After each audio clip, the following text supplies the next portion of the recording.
Dan kalau partai kecil saja bisa bermain sampai mengatur tender-tender dan mendapatkan fee yang sangat besar sekali, lebih dari 10% fee dari jumlah proyek yang ada gitu. Gimana kalau mereka lebih berkuasa nantinya gitu.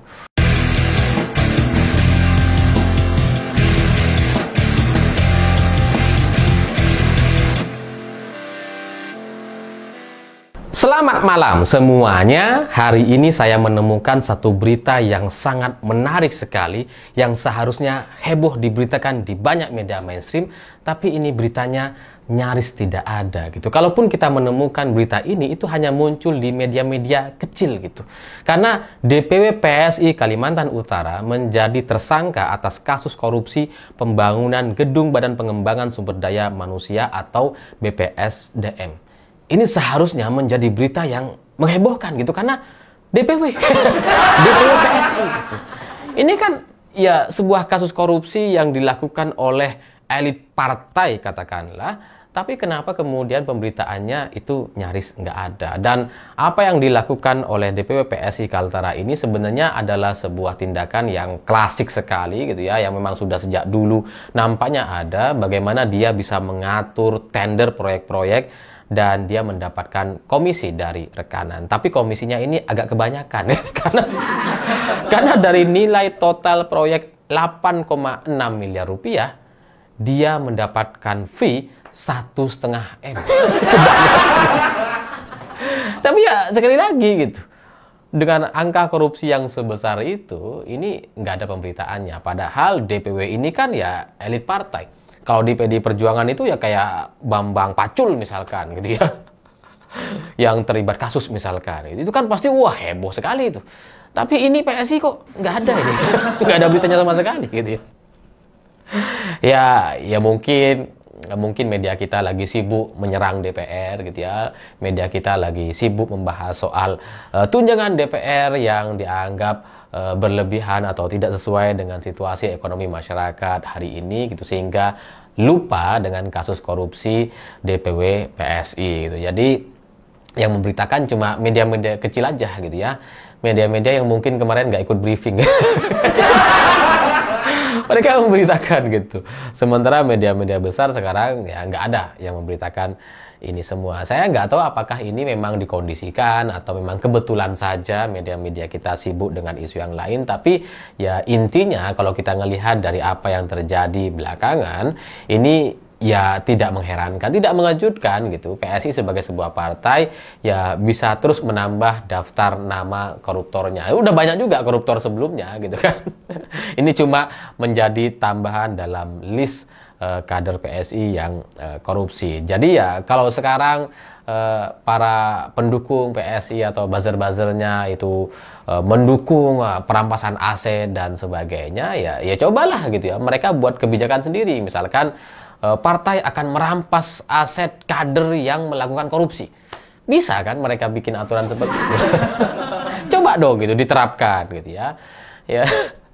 Barulah kemudian kalian bisa keluar-keluar untuk mendukung atau meminta DPR melakukan perampasan aset setelah itu gitu. Tapi ya kalau kader kalian sendiri juga melakukan kasus korupsi, tapi kalian juga tidak memberikan klarifikasi, tidak memberikan hukuman apa-apa, bahkan sampai sekarang juga kayaknya belum ada tuh komentar apapun dari PSI gitu. Itu kan jadi kayak membingungkan gitu. Kita jadi harus gimana melihat PSI atau dengan segala imajinasi dan tuntutannya gitu kan.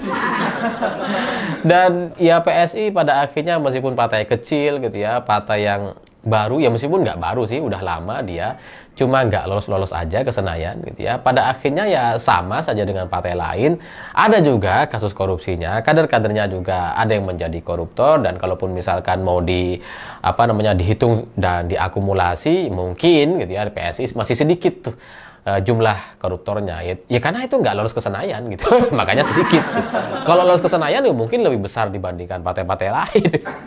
Kalau sekarang belum ada kursi di Senayan aja banyak udah koruptornya gitu kan.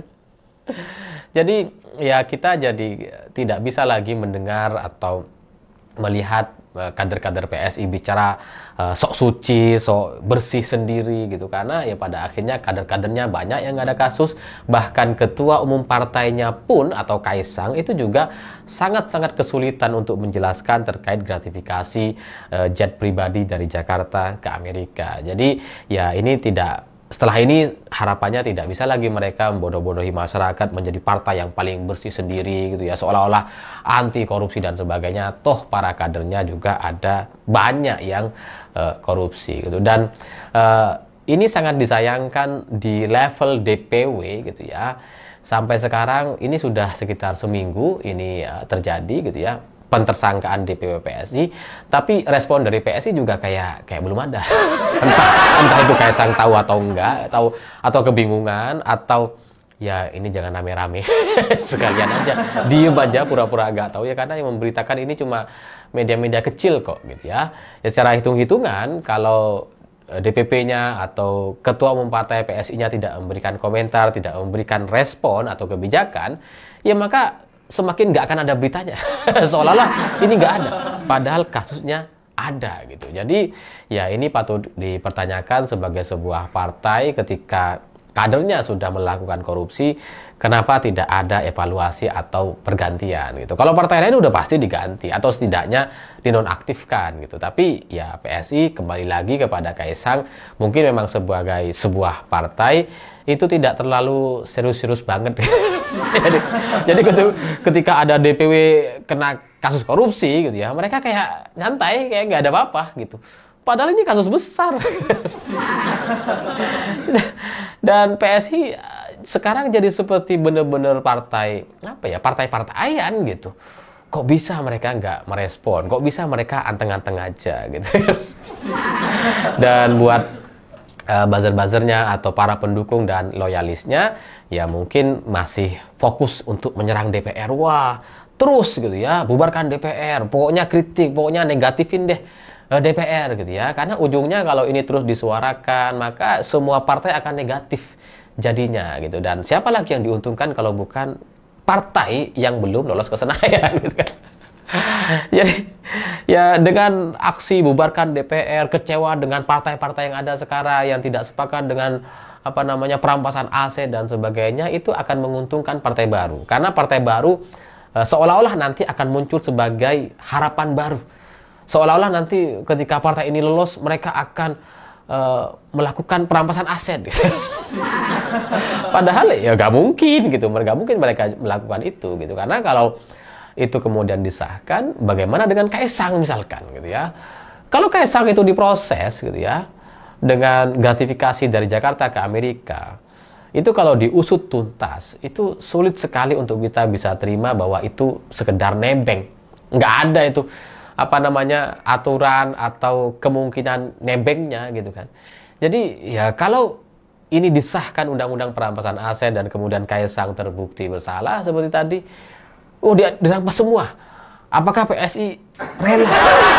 Itu kan yang menjadi pertanyaannya gitu. Jadi ya ini bukan soal setuju nggak setuju soal bagaimana posisi PSI dalam langkah-langkah politiknya, tapi ini cuma soal hitung-hitungan belaka saja gitu ya. Karena PSI sekarang bisa bertindak seolah-olah pro dengan rakyat dan sebagainya, ya, seolah-olah mendukung perampasan aset dan seterusnya gitu. Tapi ya mereka lupa untuk berhitung kalau misalkan nanti Kaisang yang menjadi tersangka atas kasus korupsinya, gimana mereka? Tapi ya ajaibnya PSI gitu ya, dengan kader atau pengurusnya yang sebenarnya ini tingkat elit ini harusnya diperhitungkan, harusnya ada langkah yang cepat untuk melakukan pergantian. Ya hebatnya mereka sampai sekarang tidak melakukan apa-apa, dan itu seperti bukan sebuah kesalahan gitu ya. Padahal salah besar.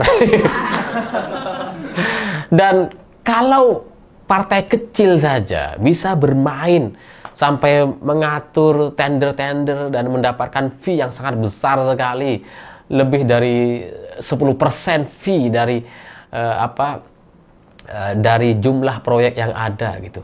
Gimana kalau mereka lebih berkuasa nantinya gitu? oh pasti fee-nya lebih banyak, proyeknya lebih banyak, tendernya lebih dikuasai. Loh, sekarang aja yang masih kecil udah bisa main-main gitu kan.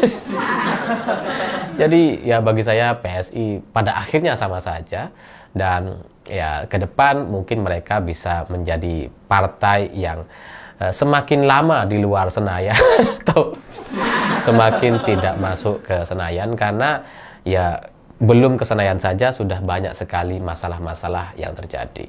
Dan dengan kegagapan atau ketidaktahuan pimpinan atau pengurus pusatnya, itu semakin meyakinkan masyarakat bahwa ini partai ini emang main-main aja. Cuma ngisi waktu luang aja. Atau mungkin juga karena Kaisang masih belum dapat posisi gitu ya, mau jadi gubernur nggak jadi kemarin, mau jadi wagub nggak bisa gitu karena undang-undangnya batal diubah sama MK, batal diubah sama DPR waktu itu. Ya udahlah jadi ketum partai, ngisi waktu luang aja gitu kan. Jadi ya bagaimanapun kita melihat ini banyak sekali kejanggalan, tapi nampaknya tidak banyak yang menyadari. Video ini sengaja saya buat supaya kita sadar bahwa permainan politik di tingkat tinggi bisa sedemikian canggihnya. Ini salah satu contohnya. Saya pikir itu. Terima kasih sudah menonton. Begitulah kura-kura.